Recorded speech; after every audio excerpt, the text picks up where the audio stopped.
Halo, selamat datang di channel Ruang Taktik FC, bagian dari Ruang Taktik yang khusus membahas sepak bola tanah air.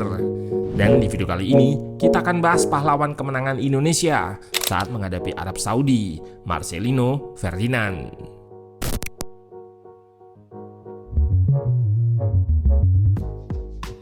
Pada laga terakhir, seluruh pemain mampu menampilkan performa yang cukup impresif.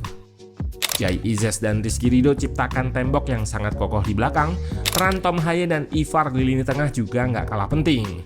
Aksi militan dari Verdonk dan rapinya permainan Sandy Walsh juga berkontribusi besar pada fase menyerang dan bertahan. Upaya pemain-pemain Indonesia tadi disempurnakan oleh Blaise Marcelino yang dicetak dengan cara yang ciamik. Wonderkid kelahiran Jakarta tersebut menjadi pahlawan kemenangan serta dinobatkan sebagai man of the match. Marcelino berhasil membungkam para haters dengan 2 gol lewat role barunya. Nah, penasaran dengan bagaimana Marcelino menjalankan peran baru tersebut? Let's go, kita bahas sama-sama.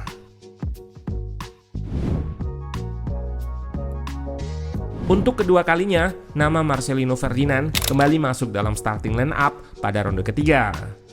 Ia terakhir kali tampil dari menit awal pada saat menjamu Australia di GBK.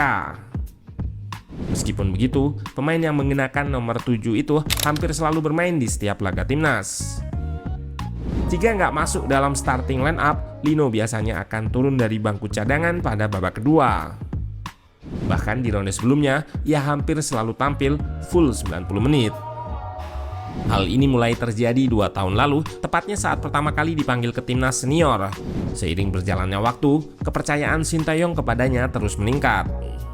Keputusan itu menjadikan Marcelino bisa berkembang lebih pesat, khususnya di sepak bola internasional, di usianya yang masih tergolong muda. Pada pertandingan kemarin, di atas kertas ia start sebagai gelandang dalam formasi 5-3-2. Peran hybrid atau ganda juga diletakkan di pundaknya, menjalankan 2 tugas khusus saat bertahan dan menyerang.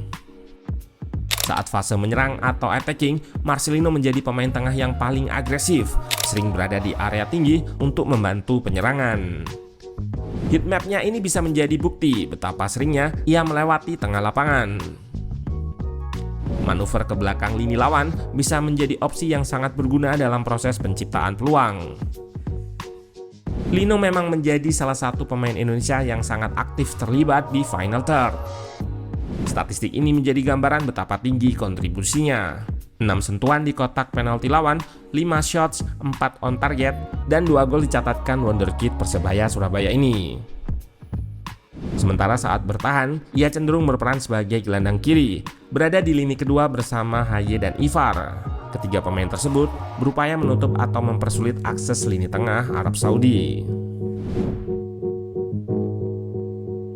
Belum genap 1 menit laga berjalan, Marcelino sudah menciptakan peluang berbahaya. Crossing Rizky Ridho ke kotak penalti sukses dijangkau, namun sontekannya masih membentur tiang. Di peluang ini menunjukkan Marcelino punya insting untuk bergerak dari lini kedua. 3 menit berselang, ia kembali ciptakan peluang. Kali ini memperlihatkan bagaimana cara ia menempatkan posisi. Melihat sudah banyak pemain di depan, Lino memilih untuk stay di belakang guna antisipasi bola rebound. Sayang tandukannya masih bisa dihalau oleh bek Saudi. Kecenderungan yang selalu berusaha terlibat di setiap serangan membuat rekannya bisa tetap memiliki koneksi, sehingga selalu ada opsi umpan yang memadai. Ditambah, Marcelino juga mempunyai kemampuan mendeteksi ruang yang bagus. Tentu kelebihannya itu bermanfaat untuk menembus pertahanan lawan seperti yang terlihat di klip ini. Pada momen selanjutnya juga memperlihatkan kemampuannya tersebut. Marcelino ingin expose ruang di second line. Namun pada momen ini Ragnar memilih untuk umpan ke Struijk. Berkat kemampuan dan mental attacking yang dimiliki, ia diberi tugas tambahan pada fase transisi positif. Nampak Lino menjadi pemain yang aktif dan sigap merespon situasi ini. Ketika Indonesia berhasil merebut penguasaan bola dari Saudi, ia akan segera melakukan gerakan vertikal ke depan, berupaya untuk support Ragnar atau Struijk. Kecepatan larinya cukup berguna dalam momen counter attack ini. Pada klip ini, terlihat jelas ketika Jenner berhasil merebut bola, Marcelino segera berlari ke depan, berusaha menyediakan opsi umpan bagi Ragnar. Ketika bola dipindah ke Struijk, ia tidak berhenti bergerak. Bahkan berkat manuvernya, serangan bisa masuk ke kotak penalti. Namun dalam prosesnya, wasit menilai posisi Lino sudah offside. Keterlibatannya di fase menyerang dan transisi positif akhirnya membuahkan hasil pada menit ke-32.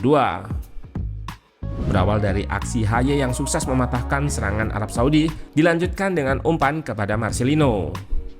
Pemain yang kini berseragam Oxford United ini meneruskannya dengan dribble progresif dan passing ke Ragnar. Di sini, ia menerapkan prinsip passing support. Setelah mengumpan, Lino terus bergerak untuk support pembawa bola. Ketika mendekati kotak penalti, terlihat ia melakukan beberapa kali scanning untuk mencari ruang kosong. Upayanya itu membuatnya bisa menerima bola dengan bebas.